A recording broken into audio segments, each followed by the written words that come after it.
दोस्तों, कल 13 दिसंबर को संसद की सुरक्षा में एक बार फिर बड़ी चूक हुई।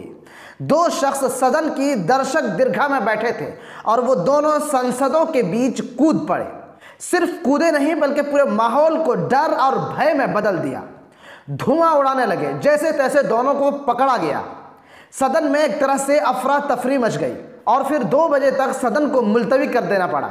लेकिन बड़ा सवाल यह है कि ये दोनों संसद में घुसे कैसे? क्या इतना आसान है कि कोई भी पब्लिक संसद के अंदर चला जाए? सुरक्षा इतना ज्यादा लचर है कि कोई भी शख्स संसद के अंदर घुस जाए। अगर संसद के अंदर कोई भी शख्स घुस सकता है तो फिर जरा सोचिए देश के दूसरे जगहों पे क्या हो सकता है। दोस्तों, इस सिलसिले में एक बड़ा खुलासा सामने आया है।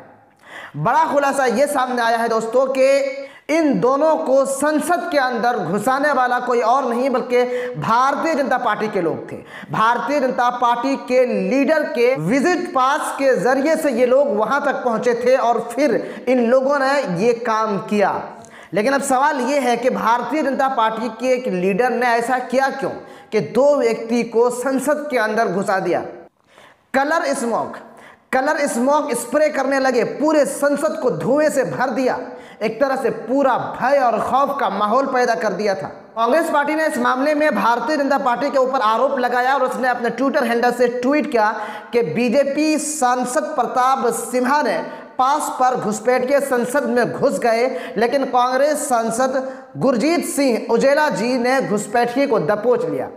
इसके अलावा सपा से बर्खास्त सांसद दानिश अली कंवर ने दर्शक दीर्घा से लोकसभा में कूदने वाले युवकों में से एक युवक के लोकसभा के पास की तस्वीर को शेयर की।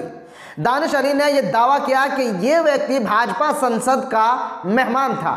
जो शख्स संसद के अंदर कूदा है और स्प्रे किया, उस शख्स का भाजपा संसद के सिफारिश पर पास बनाया गया है। दानिश अली ने दर्शक दीर्घा से कूदने वाले युवकों में से एक युवक के लोकसभा के पास और उसके जूते की तस्वीरों को शेयर की।